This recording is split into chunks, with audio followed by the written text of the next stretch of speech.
his ethos as a man. More than any other release during his first and most carefree creative renaissance, Best Day Ever captures that joy and beautiful spirit. Best Day Ever evolved naturally out of Kids, even though Kids was relentlessly upbeat in content and sonic presentation. It embodied the relic randomness of Mac's daily life. It didn't really it didn't really have an ethos to it. That changed on this mixtape, which feels like a mantra. Its titular track boasting lines to live by. No matter where life takes me, find me with a smile. And I ain't gonna wait for nothing, 'cause that just ain't my style. Life couldn't get better. This gonna be the best day ever. Best Day Ever bottled up Mac's soul. More than a mixtape, Best Day Ever was a lifestyle. I get frustrated, but it doesn't last long. Max said in a 2011 interview with Will Scene. I just look at people around me and the blessing I have had, and I feel snotty to get that upset about anything. I have an incredible life, and I am blessed with the ability to be on a tour bus right now, touring across Europe and making music for a living. So there is nothing that I can get upset about.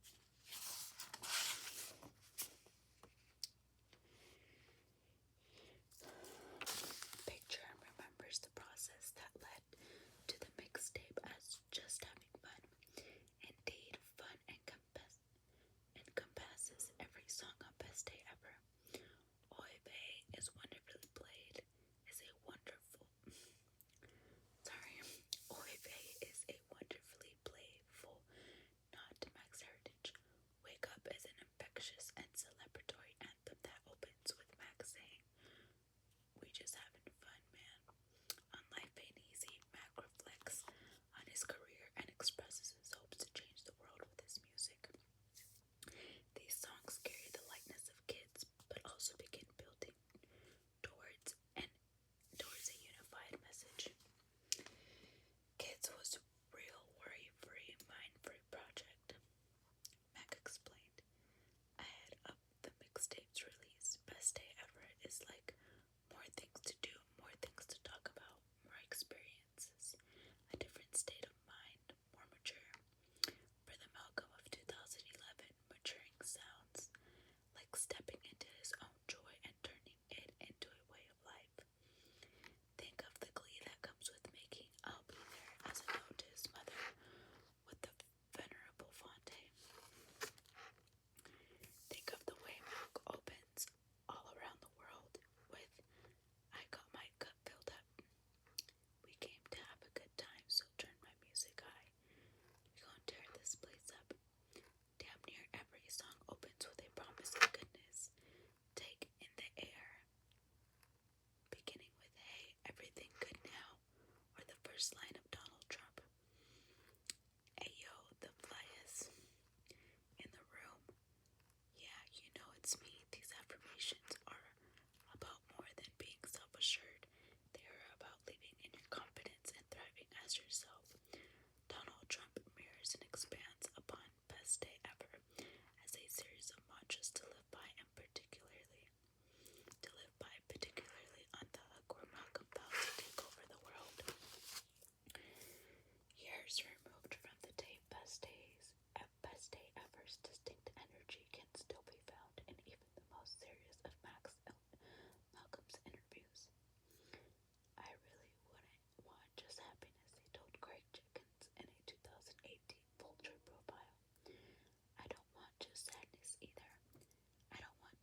was a song that triggered everything, and it's Earth, Wind, and Fire sample I had chopped up for years.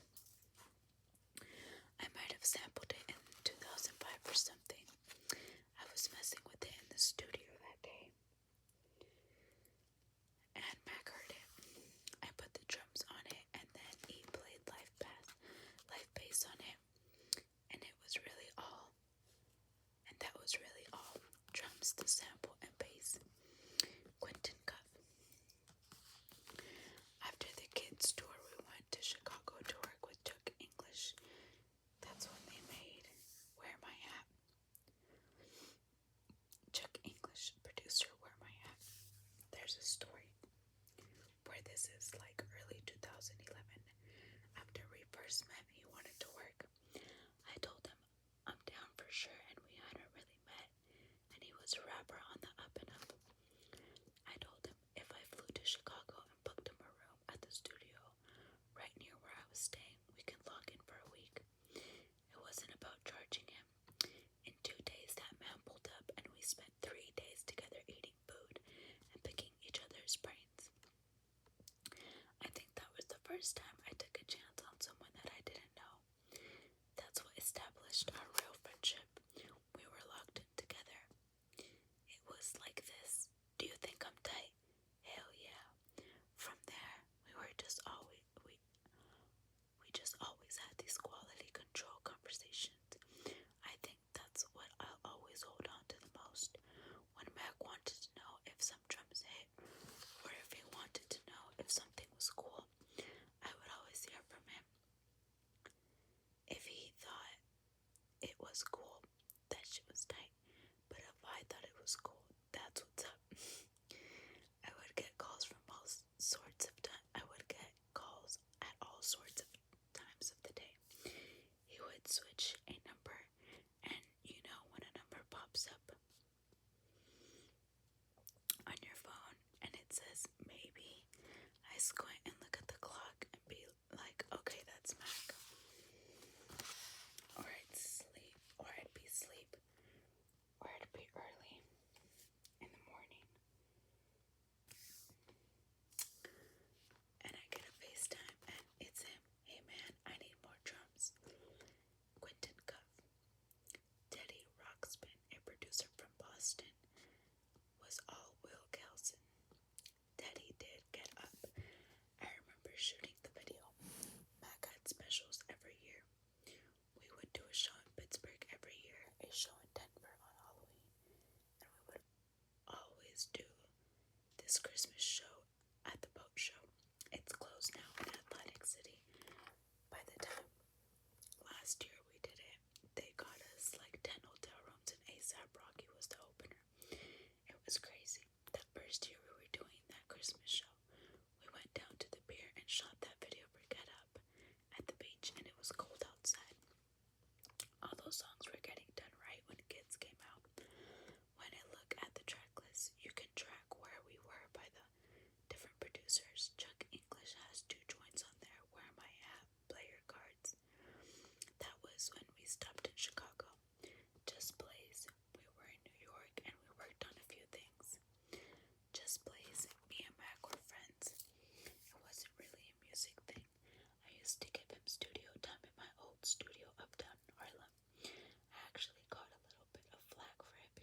use this and put it out.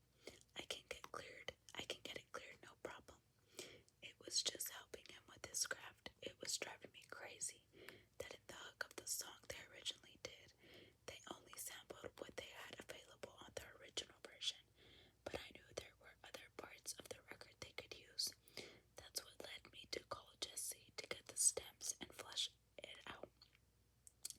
I called Jesse and had him send me the parts to the original sample. I took their demo and made it into a song that we all know. Quentin Cuff, it's crazy. Donald Trump was the one to blow up because all around the world was a smash. Sap producer Donald Trump. I had reached out to him to work on stuff. I had a friend of mine tell him to go work with him. I had looked him up and thought he was dope, and he was talking about how he had reached out to me before. In the MySpace days, I ended up taking a train from Philly. It was 8 hours. When I first met him, he was finishing up Best Day Ever, and the same night we had met, we made Donald Trump. It was pretty cool. Nobody expected it to blow up and do that. You can't really predict that. We made that record just for fun. I think that surprised us both because, like I said, I met him as Easy Mac. That's all I thought of him at first. I think he figured that out too when we were all in together. He would sit down and play anything. I don't even know where that came from. It was just natural to him, really. Not being able to pay for studio time was the only thing keeping him out of the studio. He would try to trade his computer monitors and random stuff for a little bit of studio time.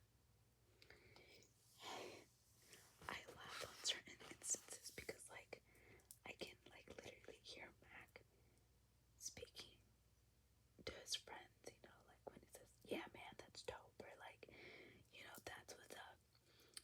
And I can even just imagine him, like, coming into the studio and, like, you know, having these computers and whatnot, and these turntables that they talked about in the previous, I believe they talked about it in the previous chapters. But yeah, I feel like that, to like with someone famous, for you to imagine them, I feel like that says a lot about them because that shows you how playful and how much of a good person they are. Okay, going back to, let's see, I'm just gonna read off a little bit from over here. He would try to trade his computer monitors and random stuff for a little bit of studio time. I'm not even sure if he legally acquired these things, but he would show up with random stuff and try to trade it. He had one of these CD turntable things that he traded to E for a mix or something like that. Just anything he could do to further his music career, he would. Sap. He made you feel excited about everything. You know what I'm saying? Every little thing that was going on, he was just excited. He always kept the energy lit up in the room. No matter what mood you was in, he kind of put you on that same page as him. It was infectious, you know, and it was effortless. That's just who he was. His attitude to me was infectious. If he wasn't feeling a session or whatever, that day he would just make you hype about the session. It was crazy. Not a lot of people can do that. Bring out the best of everybody that they working with by making them feel comfortable. Quentin Cup. Ponte's on a song I'll Be There, which is by Beans and Cornbread. Well found them. Ponte. Me and the ninth were working again. And he's like, Mac, you got a joint you want to on? He sent me 2 records. One of them he wanted a verse on. I did a verse and the song never came out. I ended up using the verse for something else. The song was I'll Be There. The producers on the track were these brothers named Beans and Cornbread. They did the track and it was this gospel thing.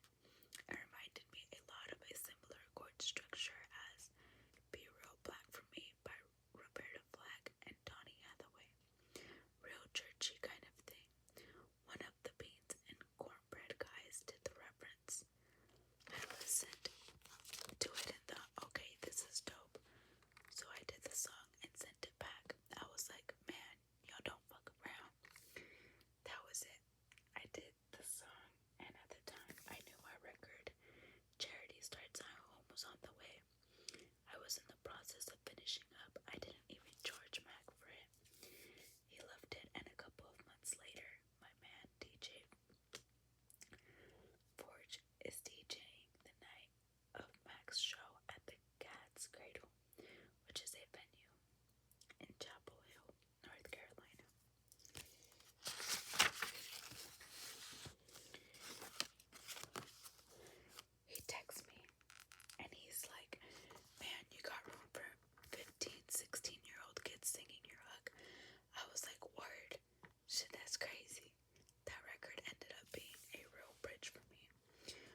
was slated to come out.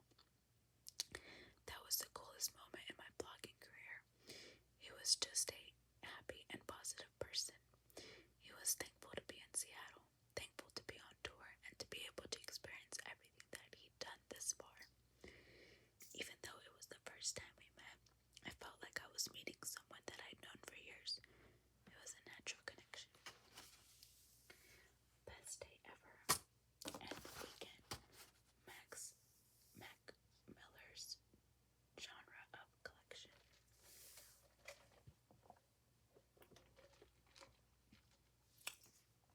Life couldn't get better. Best day ever. Okay.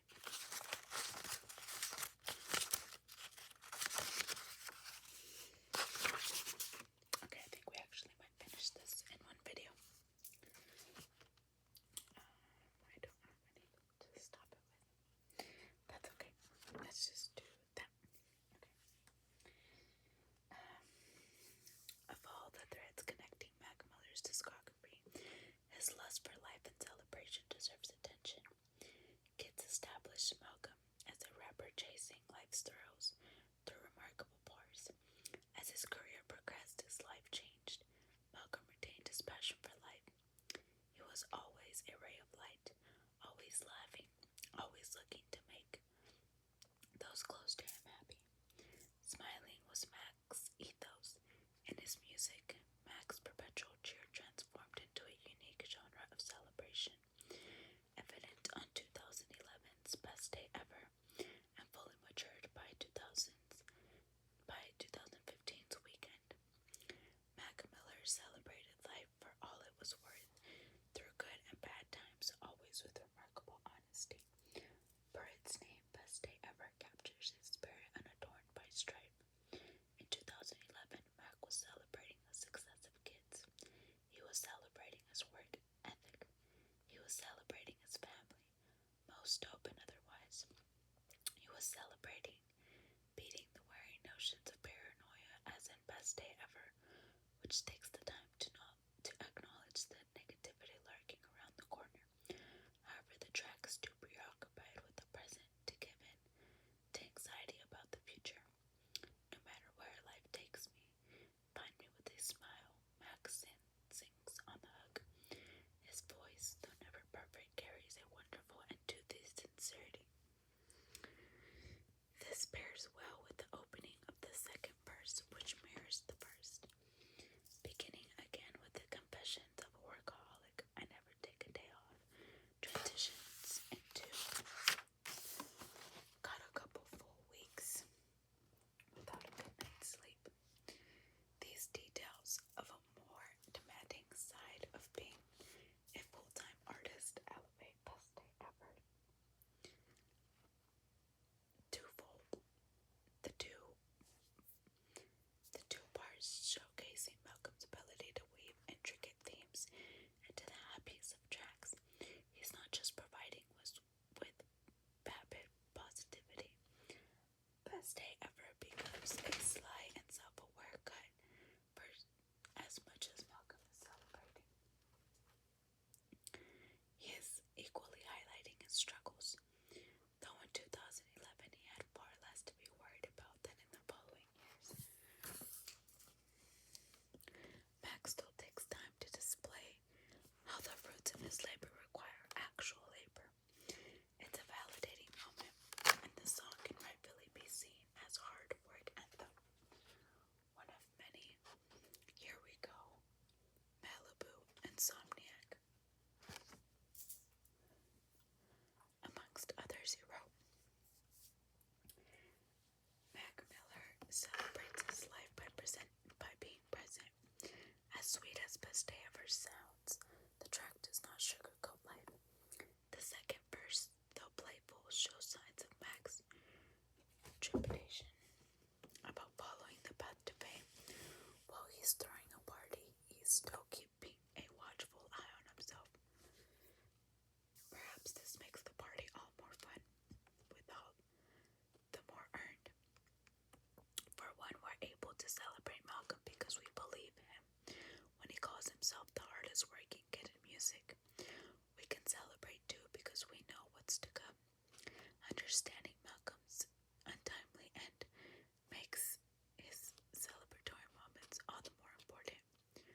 We don't stop smiling because Mac never stopped, even as he matured and his music grew more sophisticated and heavier with the burdens of adulthood. If we gotta fight, I'll be down for the war. Mac says to conclude the second verse. While he could confront battle after battle in these coming years, he would also be rewarded with many moments of triumph and causes for celebration. Best day ever planted necessary seeds for Mac Miller to continually understand what it meant to appreciate life as he grew older. These roots spreaded and flowered fully in 2015. Best Day Ever is a prelude to 2015's weekend, which props itself up as yet another celebratory hard work anthem, battling the truth of Mac's demons. By 2015, the list of his vices had grown. He candidly documented his battles with addiction and depression on 2014's Faces and 2015's Good AM.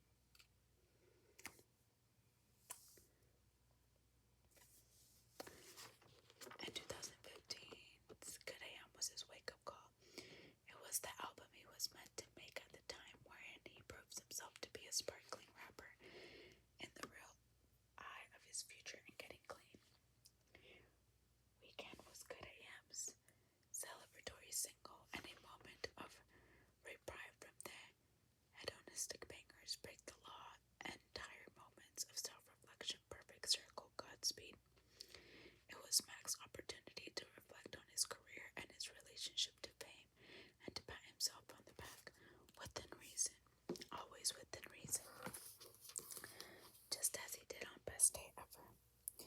Naturally, his circumstances had changed, but the spirit in 2011 finds itself on full display here.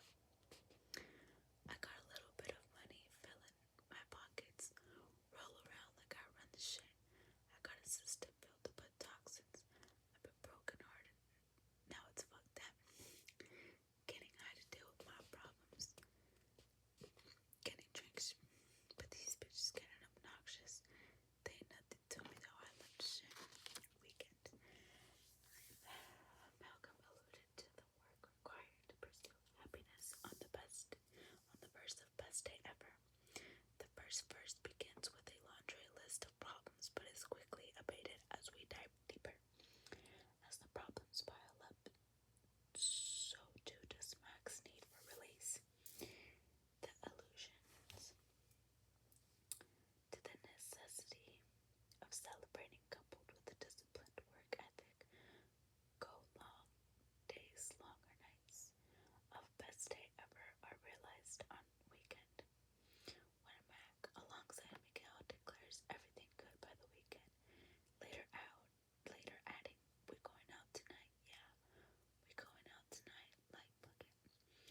The hook carries an oddly similar energy to Best Day Ever. Both choruses catalog the bass needed to celebrate the self and unwind, no matter what is happening around us. Much like the hook of Best Day Ever, the party of Weekend feels earned. There's a reference to both songs. We are going out tonight. Life could not get better. Mac is demanding joy. He is summoning it and rooting it in place. Life shall be good. It is Malcolm's mandate.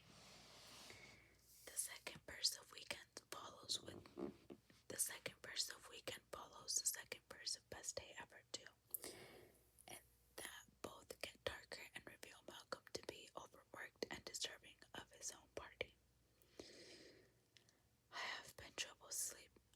I've been having trouble sleeping, battling these demons, wondering what's the thing that keeps me breathing. Is it money, fame, or neither? Mac questions. We're a long way away from his struggling to sleep because he's buzzing with creative energy. By the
measured debauchery of weekend because Malcolm urges us to enjoy all that we've worked for without guilt.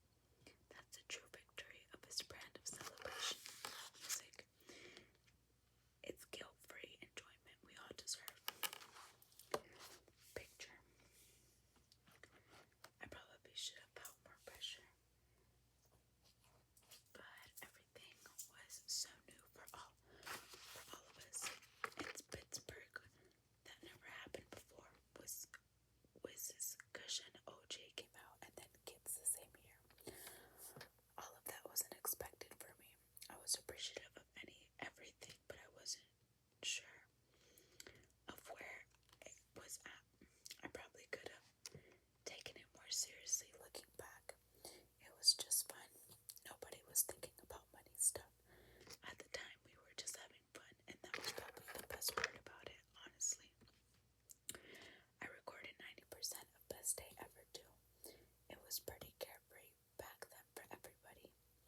I don't think he felt like there was a pressure yet. He really didn't start feeling pressure until after Blue Slide Park got some better views. At this point, it was just go to the studio, see what happens, and have fun. Quentin Cuff.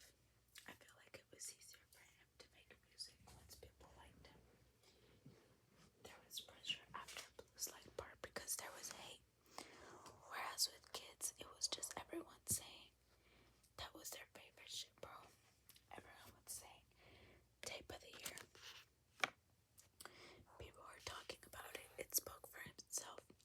Most of the people were respected and liked were rocking with it. Bow Wow was like, I was trying to sing to you, Birdman. We were like, we already signed. Then he unfollowed Mac on Twitter. When he got older, he took breaks. He knew himself well. He's canceled a tour to go to rehab. I remember him calling me crying, talking about that. That was one of the only times I heard Mac cry because he couldn't go on tour. He had to do it. He wasn't burnt out, but going through so many other things. But at this point, with Best Day Ever, no, I didn't think he was gonna burn out. With Macadelic, it was a lot. At this point, we were still fresh, doing the legwork then. It was easier. Once you're doing that for 3-4 years straight, you get something like Faces, like a Faces. Wiz Khalifa. Working with him was always organic. We just get a beat, get in the studio, and get an idea going. Mac always did what he wanted to do, and he knew which direction he was going in.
whether you're a fan of the music or not, if you met him, you became a fan. That's just how he was. It's crazy. He's just one of those guys, man. But the last time I'd seen him, I was at his house and he had come home and he had just bought this trumpet. He was playing it, not really playing it, just these crazy ass four notes and shit, just trying to figure it out. That was him.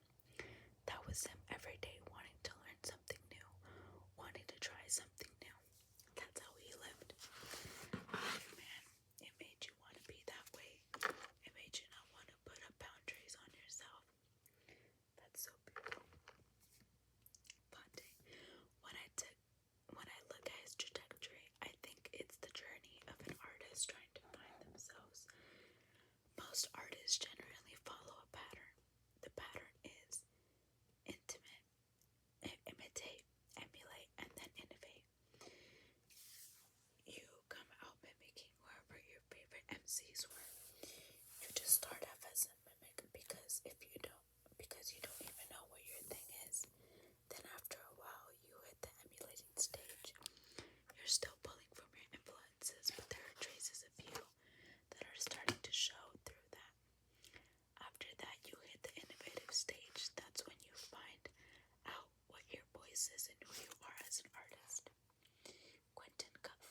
We were in Silver Spring, Maryland. I think he had sold out a smaller venue. That's where we were when Best Day Ever released. I remember him lying on the ground, and he has this cousin that lives in Maryland, and she would always come to every show. I remember she was there. Mac was lying on the floor, and he had released the tape. Dude, I'm just so glad to get this out. A touching of quality. If we were to define Malcolm's career in a single word, it would be touching. The man affected lives and became tender, effacing and evocative music from his first creative renaissance to his last. Mac's work warmed us and stirred us to our cores. His soul was effortlessly present in every song, even on projects where fun was emphasized over introspect. Kids and Best Day Ever. Mac Miller still found time to lay his ever-present heart out for us to have and to hold. On Best Day Ever in particular, Malcolm took up a good chunk of time showcasing his soft side. Get Up, I'll Be There, and Life Ain't Easy all carried with them a human quality, picking up where Mac Miller's Bobby left off and carrying us into his career on a pillow of affecting work. There's a weight to such work. It worms its way into our hearts and pulls out all manner of tucked away emotion. Malcolm understood this weight on Best Day Ever and slipped his poignant moments into pockets of bright sonics and crackling melodies, but it wasn't ready yet to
itself in a subtle way. Max shirks confidence and makes himself all the more endearing, hoping people listen, rapping about his dreams with a playful air. This is a perfect storm to bring us closer to Mac. Was that not the goal of Best Day Ever? Was it not produced to give us more reasons to love Mac Miller after the success of Kids? All these precious moments shared between us, and we've yet to reach the hook. The easiest way to identify touching music is to examine the hook. Are we working in the realm of chance and inspiration? Is the song structure built for us to sink into and feel? In the case of Get Up, it sure is. In a world that go round, are you up or are you down? Are you in or are you out? Are you out? You smile or you frown. Just get up, Mac instructs. We feel pumped, invigorated. How could we not with Malcolm by our side? The song works if only because we realize Mac is on our team, and so the bond between fan and artist grows even stronger. Here too, Malcolm plays life coach, as he often will. Just get up will one day transform into the mantras that permeate swimming and circles. In the context of his discography, then Get Up is innately special, if only because we know what is to come. The hook is the pinnacle of his music's touching nature. Excuse me. For it speaks to the great ways in which Mac will go on to rouse his fan base and save lives. For a taste of something more traditionally